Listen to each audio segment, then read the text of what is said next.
Shalom. Call Halayim La Yahweh, Bahashim, Yahweh Shai, Bahashim, Rakak Kodash.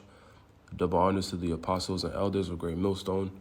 Peace and blessings to the 144,000, the elect, and as well as the men, women, and children who believe in the true name of Yahweh, Bahashim, Yahweh Shai, and the true gospel.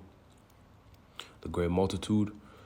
This is Brother Shawar with another lesson through the spirit and power of Yahweh, Bahashim, Yahweh Shai. And, we're living in a great time of biblical prophecy. We're living in some beautiful times, man, and we're about to see, in the near future, the deliverance of the elect of the nation of Israel, the so-called Negros, Latinos, and Native Americans, who are the true people of the Bible, the true people of the Heavenly Father, whose name is Yahweh, and his only begotten son's name is Yahweh Shai, not God and Jesus. So, we're living in some beautiful times. People say biblical times, but realistically, every time is a biblical time because, the scriptures is absolute. But of course, there's so many things going on with prophecy. It's hard to keep up. But one of the main things going on is a conflict with Israel and Palestine. And really, all this is showing is that the people in the land, of Israel today are not the people of the Bible. They're not the people of that land. They're not the sons of God. In Ezekiel, the 36th chapter, tells you that, the Edomites, Idumeans, which is the Greek way of saying Edom, would, appoint the Lord's land into their possession. And that, that happened with the Balfour Declaration going back to 1948, a little bit before that, but that's when it was official.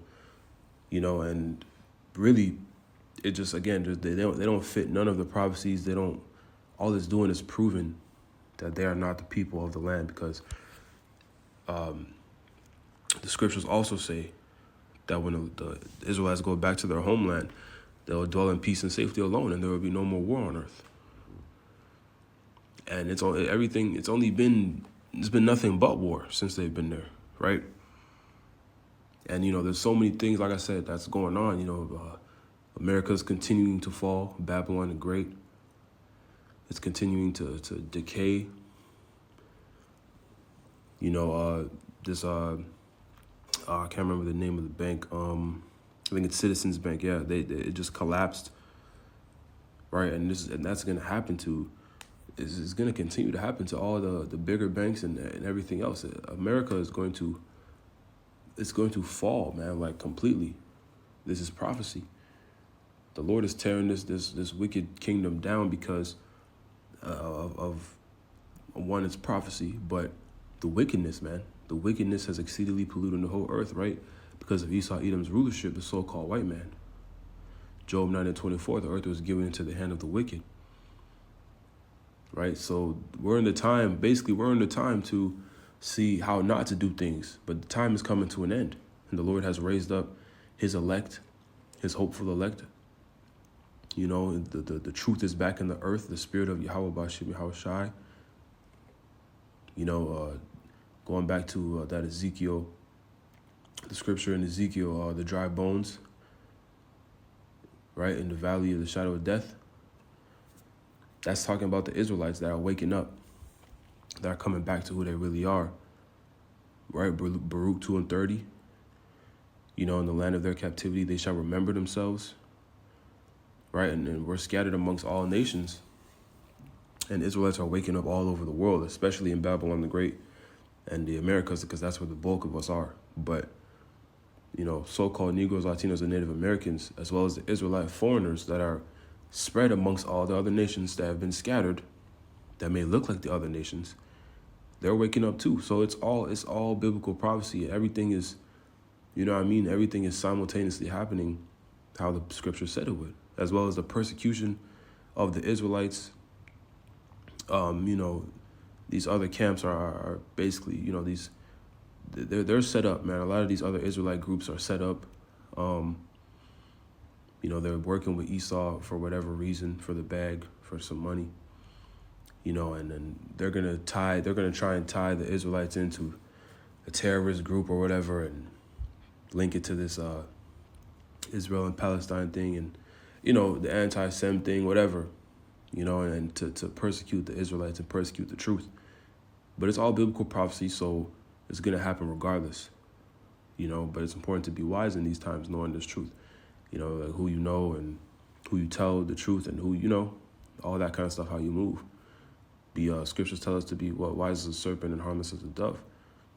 And so, I'm kind of a little bit all over the place, but like I said, there's a lot, but I want to touch on just the fact that, it's the end of the road for the so-called white man. It's the end of the road for Esau, Edom. And that's exactly who they are. And they're being exposed. Even their own people in the land of Israel are against, the leadership there. They're against their own people, Even the so-called white people in America have been calling out the so-called white man that's ruling in America. The whole world basically is realizing that the problem in the world is a so-called white man, is the Edomite. And the scriptures tell us that the Edomite they're the border of wickedness, the Edomites. That's in the book of Malachi. Right, matter of fact, let's get that quick, and then I want to get 2 Thessalonians and a couple other scriptures. So this is Malachi 1, and we'll start at the top. Malachi 1:1, it reads, "The burden of the word of the Lord to Israel by Malachi. I have loved you, saith the Lord. Yet ye say, wherein hast thou loved us? Was not Esau Jacob's brother, saith the Lord? Yet I loved Jacob, and I hated Esau." Going back to Genesis, the very beginning. When Esau, the story of Jacob and Esau, right? It was prophesied from then. It was ordained from then that Esau would, get dominion and Jacob would overcome him in the last days, right? That was the representation of Jacob holding the heel of Esau when they were born. And, right, so that was basically, that was the symbolism on that. Let's see, Shalakia. Verse 3. "And I hated Esau, and laid his mountains and his heritage waste for the dragons of the wilderness. Whereas Edom saith, we are impoverished, but we will return and build the desolate places. Thus saith the Lord." So, thus saith the Lord of hosts. "They shall build, but I will throw down. They shall call them the border of wickedness, and the people against whom the Lord hath indignation forever. And your eyes shall see, and ye shall say, the Lord will be magnified from the border of Israel." So these people are the border of wickedness, and the whole world is starting to catch on to this, like, really catch on to things for what they really are. Like, it's kind of been a thing in recent years, but it's really, they're really being exposed, man. The Lord is really making them bare. Right, so let's get this in 2 Thessalonians, right, dealing with prophecy. 2 Thessalonians 2:1, it reads, "Now we beseech you, brethren, by the coming of our Lord Yahushua HaMashiach, and by our gathering together unto him, that ye be not soon shaken in mind, or be troubled, neither by spirit, nor by word, nor by letter as from us, as that the day of Hamashiach is at hand." Verse 3, "Let no man deceive you by any means, for that day shall not come, except there come a falling away first, and that man of sin be revealed, the son of perdition." Now, who is that? Esau, Edom, man. Job 9:24, "The earth is given into the hand of the wicked, the border of wickedness." As we just read in Malachi, right? They're being revealed. Verse 4, who opposeth and exalteth himself above all that is called God, or that is worshipped, so that he as God is in the temple of God, showing himself that he is God. So these devils, the powers that be, the elites, really, it starts with the elites, the so-called JOOs, who rule the scenes, or who rule the world behind the scenes. It starts with them, Amalek. They are trying to take on they're trying to basically push the Lord, push the Most High out the way and take that power seat. They want to rule and be like the Most High. That's why they're trying to, create that NWO, that one world government, with the MOTB, pursuant to Revelation 13 and 16. So they can control, all your transactions, all your purchases, all your time, your access to everything, and what you're doing and how you're doing it, and because they want to be like the Most High. They have a God complex, right? Because they have all the money. So this is why, and really everything that's happening is controlled. They're all through the Spirit of the Lord, because they're just doing what the Lord wants them to do. But they think they're in control. They think they're destroying this place on purpose, because that's what they're doing, in order to bring order out of chaos. So that's their MO, right? That problem reaction solution type of thing. But it's going to spiral out of control, and ultimately the Lord is going to come back and raise up the elect and deliver the elect and prevail at the end of the day. Yahushua, right? They can't beat him because it's prophecy.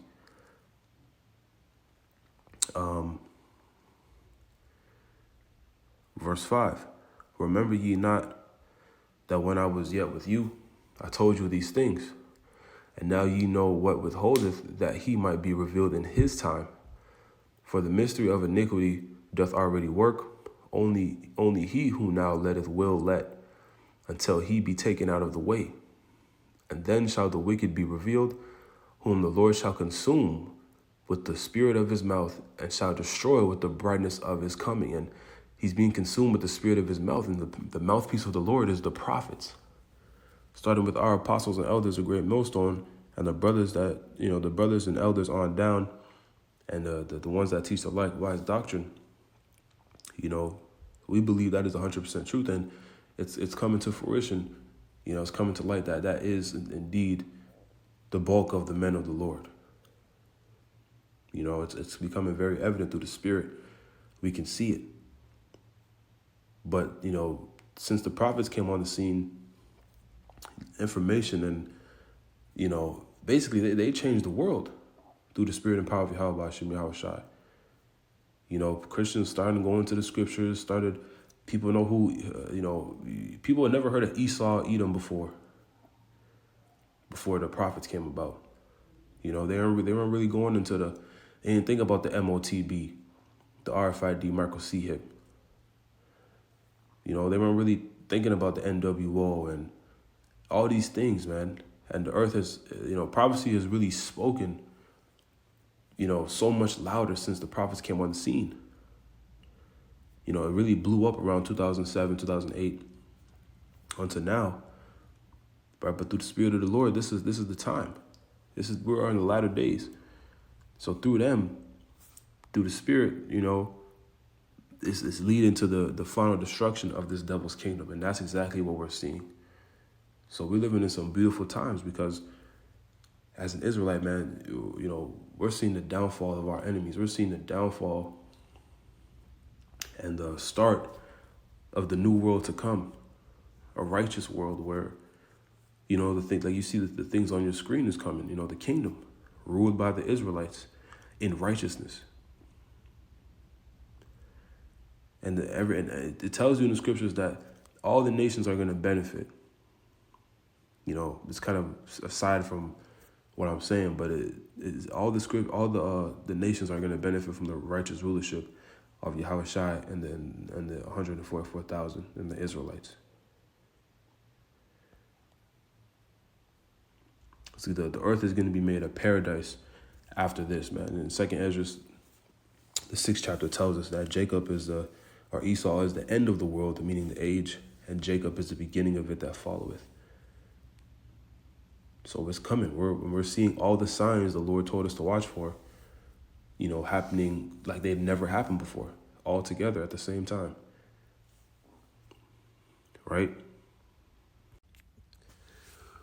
So dealing with this, Israel and Palestine situation, again, this is World War III has basically begun, not even basically, it has.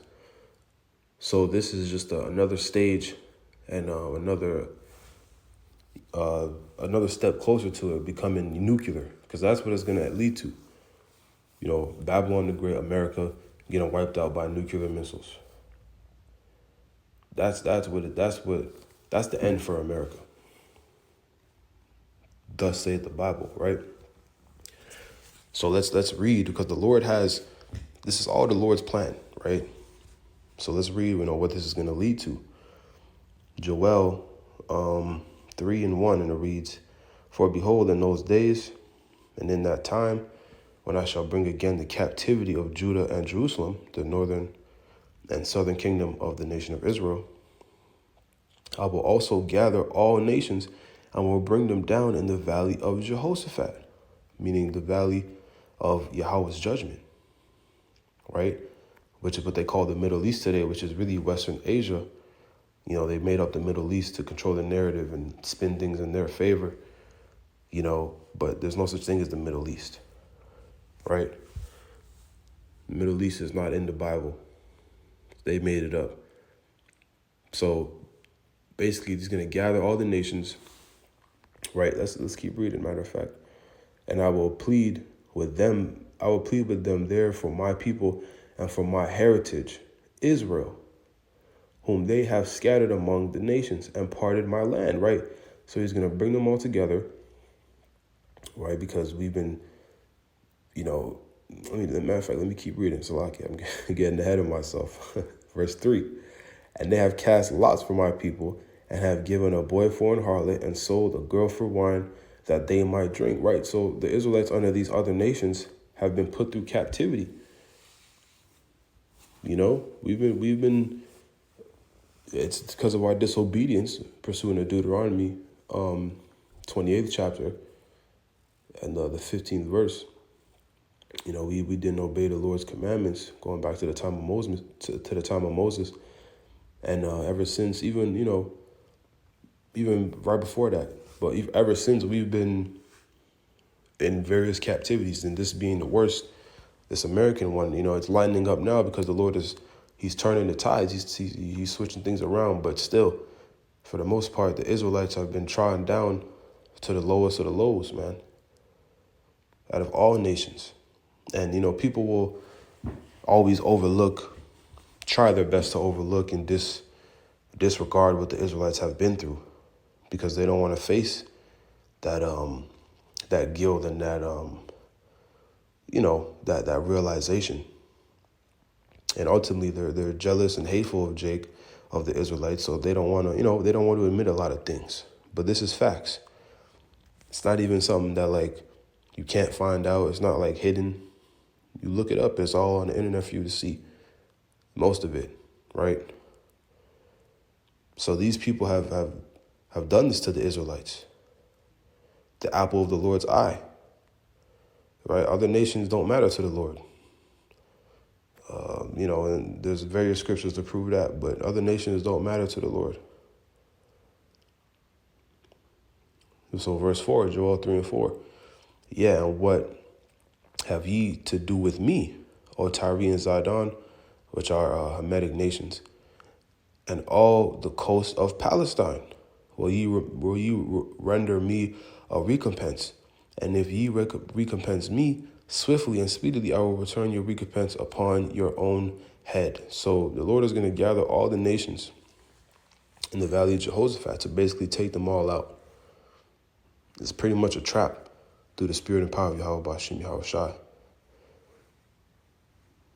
Right? This is prophecy. So this is leading to, in Revelation it tells us the second woe is over and the third woe cometh quickly, roughly paraphrasing. Right? So that third woe is World War III, and it's coming, and it's really here. It's just not full blown yet.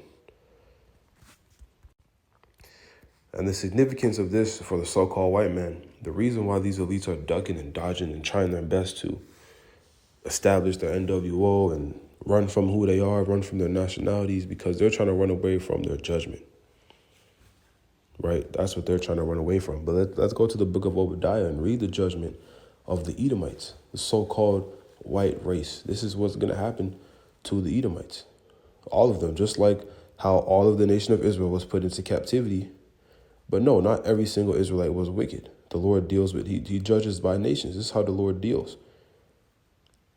And the so-called white man historically has the most blood on their hands by far of any nation till this very day. Till this very day. So, and at some point, judgment has to be paid. Right? But this is what they're running from. And not every so-called white person is an Edomite, because there's been a bunch of mixing and mingling of the nations, and the scriptures tell us in Numbers 1:18 that, you are what your father is. Your seed line starts through your father. So your nationality is determined by your father's seed. Whatever your father is, that's what you are. That's how the Lord set things up, man. There's no such thing as mixed, really. So throughout generations, people have migrated and mixed and mingles, whatever. So there could be a so-called white-looking person that's really an Israelite or another nation. For example, like Blake Griffin's son. Blake Griffin, his dad is a Hamite. Not a Hamite, it's like a Levite from the tribe of Levi. And Blake Griffin looks, because his mom is what appears to be an Edomite. And, he looks a little bit, he's mixed. He has that biracial look or whatever. But his son looks pretty much just like a white kid. But he's not. His son is not. His son is an Israelite, just like him. He just looks like a so-called white kid. That's just an example, right? Just for edification's sake. But nonetheless, this is the judgment coming. This is Obadiah 1 and 3, and we'll jump through this a little bit. I'll just read it straight.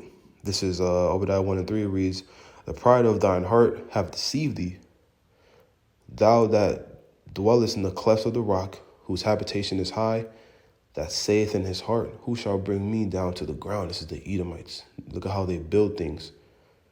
They build things like caves, man, and they build things like mountains and caves, because that was their natural habitation. That's where you get the word Caucasian from, cave dweller. Right? The wild man. That's who these devils are. Verse 4. "Though thou exalt thyself as the eagle," in America, and just like ancient Rome, America's, symbol, the eagle is a very big, is something they use all the time. That's like their, it's like their main symbol. It's proud because the eagle flies above all the other birds and everything else and looks down upon them. It's kind of the same mentality. "And though thou set thy nest among the stars, thence will I bring thee down, saith the Lord." Dealing with all the stuff they're trying to do in space, and they're trying to fight against the Most High, basically. But their arms are too short to box with the Lord. So they're going to lose without a doubt. Let's jump to verse 9. Obadiah 1 and 9, it reads, and thy mighty men, O Teman," which is a tribe of Esau, of Edom, I should say, "should be dismayed at the end, that every one of the mount of Esau may be cut off by slaughter. For thy violence against thy brother Jacob, shame shall cover thee, and thou shalt be cut off forever." And let's jump down to 15, because this is going to happen in the kingdom of heaven. It's not going to happen right now. Yeah, billions of people are going to die, Edomites included. But there's going to be a remnant of the heathen that's brought into the kingdom to serve out that sentence, slavery sentence, before their judgment, before their final judgment, to build up the kingdom of heaven. Right? Because they got to repay back double unto what they did to us. It tells us that in Revelation. Verse 15, "For the day of the Lord is near upon all the heathen. As thou hast done, it shall be done unto thee. Thy reward shall return upon thy own head. For as ye have drunk upon my holy mountain, so shall all the heathen drink continually. Yeah, they shall drink, and they shall swallow down, and they shall be as though they had not been. But upon Mount Zion shall be deliverance," which is the Israelites, "and there shall be holiness, and the house of Jacob shall possess their possessions. And the house of Jacob shall be a fire, and the house of Joseph a flame, the southern and northern kingdom. And the house of Esau for stubble. And they shall kindle in them and devour them, and there shall not be any remaining of the house of Esau, for the Lord hath spoken it. And that's in the kingdom of heaven, after that 1,000-year period of slavery, to build up the kingdom. Esau is the only nation that's not promised, pretty much that has no mercy. The Lord is not giving no mercy to the Edomites. The other nations will be able to dwell in their lands under the rulership and guidance of the Israelites, but in righteousness. But the Edomites have to be eradicated because they are literally the cancer of the earth. Right? This is prophecy. So let's end it off in the book of Habakkuk, and then we'll close. This is Habakkuk 2 and 3, and it reads, For the vision is yet for an appointed time, but at the end it shall speak and not lie. Though it tarry, wait for it, because it will surely come, it will not tarry. Behold, his soul which is lifted up is not upright in him, but the just shall live by his faith. That's the elect. So the prophecies are going to happen. They're going to take place in their right time, man. And we see it happening. And also to touch on the last point I was just making in Obadiah, dealing with Obadiah 1 and 18, and that's slavery. You can read Isaiah the 14th chapter, and then goes into that. It tells you about the Israelites taking the heathen into their possession as slaves in the kingdom, right? So again, all these prophecies are going to happen in their own time when the Lord, sees fit. But everything is happening as we see. We see the times we're in. And this is the end of the road for the so-called white man. So, call Yasharala for that, because, it's about time, man. We need deliverance. We need a new world with new rulership, and we need a reset, man. It's too much. So I'm going to close out, give all praises, honor, and glory to Yahweh B'Hashem Yahweh Shai. Double honors to the apostles and elders of Great Millstone. Shalom, Kwam Yasharala, and the Bible Ball.